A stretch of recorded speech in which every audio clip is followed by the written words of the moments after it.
Shalom Pak Bambang, saya mau izin bertanya, apakah Injil Barnabas itu palsu? Dan apa bukti kepalsuan Injil Barnabas? Saya meneliti kembali Injil palsu ini di Maktabah Anba Dominikan Kairo. Di sanalah saya menemukan teks asli Injil ini. Ternyata teks asli Injil ini bukan bahasa Ibrani, bukan bahasa Aram, bukan bahasa Yunani. Tiga bahasa ini plus bahasa Latin, lingkungan kecil dipakai, adalah bahasa yang hidup di Israel pada zaman Yesus. Tetapi teks asli Injil ini ditulis dalam bahasa Itali. Sedangkan bahasa Itali itu adalah perkembangan dari dialek Latin yang baru ada abad ke-13 Masehi, abad 11 Masehi. Jadi pada zaman Yesus bahasa Itali itu belum ada. Tapi kok Injilnya ditulis dalam bahasa Itali? Ini yang pertama. Kedua, ada pasal pertama Injil palsu ini ditulis kata-kata demikian: Evangelio Barnaba Apostolo di Yesu Kristo di Yesu Nasareto Ciamalo Kristo. Ini dalam bahasa Itali. Jadi Barnabas Apostolo, Rasul, Yesus dari Yesus, di Yesu, Ciam Nasareto, Yesus orang Nasaret, Ciamalo Kristo, yang disebut Kristus. Jadi pada pasal pertama ini Barnabas diakui sebagai Rasul Yesus. Kenyataannya Barnabas bukan ke-12 Rasul, tidak termasuk 12 Rasul, tapi Barnabas itu baru muncul kemudian. Yang kedua, dalam teks ini diakui Yesus orang Nasaret bergelar Kristus, Ciamalo Kristo. Pada pasal 96 Injil palsu ini ditulis, Yesus berkata, "Demi Allah yang jiwaku ada dalam genggaman tangannya, sesungguhnya aku bukan Mesias. Mesias akan datang sesudahku, namanya terpuji." Nah, terpuji itu bahasa Arabnya Ahmad seakar dengan kata Muhammad. Jadi Mesias yang akan datang ini namanya Muhammad. Yesus tidak pernah bersumpah di Alkitab. Lalu dikatakan Injil Barnabas yang palsu ini menyebut Yesus adalah Kristus, tapi Yesus bukan Mesias. Lah bedanya Mesias dengan Kristus itu apa, Pak? Itu sama saja. Mesias itu bahasa Latin dari bahasa Ibrani Hamasiah. Hamasiah diterjemahkan dalam bahasa Yunani Kristos. Kristos menjadi bahasa Yunani, bahasa Latin Kristus. Jadi Kristus dengan Mesias itu artinya sami mawon, sama saja. Tapi penulis Injil palsu ini mungkin sekolahnya kurang tamat.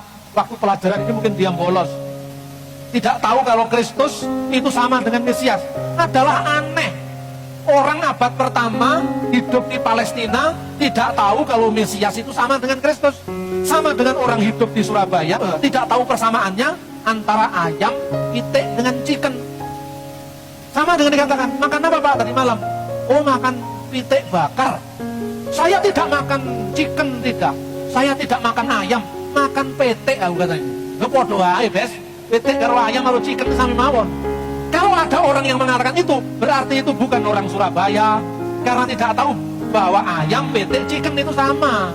Begitu juga penulis ini tidak tahu kalau Mesias dengan Kristus itu sama. Berarti dia bukan orang Yahudi, bukan orang Israel, apalagi muridnya Tuhan Yesus. Gampang membuktikannya. Yang kedua, geografisnya salah. Dikatakan gini, from Jerusalem Jesus went up to Kapernaum. Dari Yerusalem Yesus naik ke Kapernaum. Nah ini, padahal Kapernaum itu kota di pesisir pantai Galilea.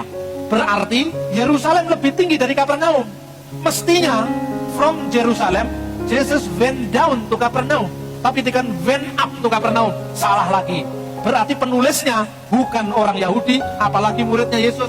Lalu setelah dari Kapernaum, Yesus berlayar ke kotanya Nasaret. Yang nggak bisa dilayari, Pak. Nasaret itu kota-kota perbukitan, nggak ada pantainya di sana.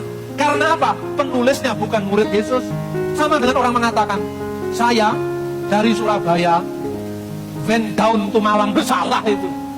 Terus saya mikirlah, mungkin ini terjemahan yang salah. Saya cek dari bahasa Italinya, sama. Went up, went down. Saya lihat dalam bahasa Arab, min Urusalim Yasu so'ida ila Kapernaum. So'ida itu naik ke Kapernaum. Mestinya bukan so'ida ila Kapernaum, tapi nazala ila Kapernaum. Ini dalam teks Arabnya. Karena memang penulisnya ora tahu roh Israel, itu persoalannya. Bukti kedua, ada banyak hal, ayat-ayat yang saling kontradiksi dalam Injil Barnabas. Misalnya, situasi politik. Anda bisa membayangkan dalam Injil Barnabas ditulis, Lazarus, saudaranya Marta dan Maria Magdalena, membeli sebuah desa, yaitu desa Magdala. Abad pertama, orang Yahudi dijajah Roma. Jangankan membeli kota, tidak terbayangkan. Semua dikontrol orang Yahudi, dikontrol orang Romawi. Tidak mungkin. Ini hanya mungkin membeli kota, membeli pulau. Itu hanya mungkin setelah era kapitalisme di Eropa. Berarti Injil ini produk Eropa, abad pertengahan. Terus kemudian, Yesus mengusir iblis untuk memasuki babi. Lalu babi itu berlarian memasuki tong-tong tempat untuk menyimpan air. Nah, zaman abad pertama Masehi, tong itu belum ada. Yang ada tempayan. Ini tidak cocok lagi. Tong itu setelah ada, setelah revolusi industri. Anda bisa cek, abad 10 itu, tong itu mulai ada. Sebelum abad 10, semua tempayan. Sama dengan misalnya kalau orang sekarang mau nulis zaman Belanda. Maka, Tuan Residen menyuruh saya untuk membangun gedung dari semen 3 roda. Loh, semen 3 roda belum ada. Zaman Belanda, semen itu belum ada.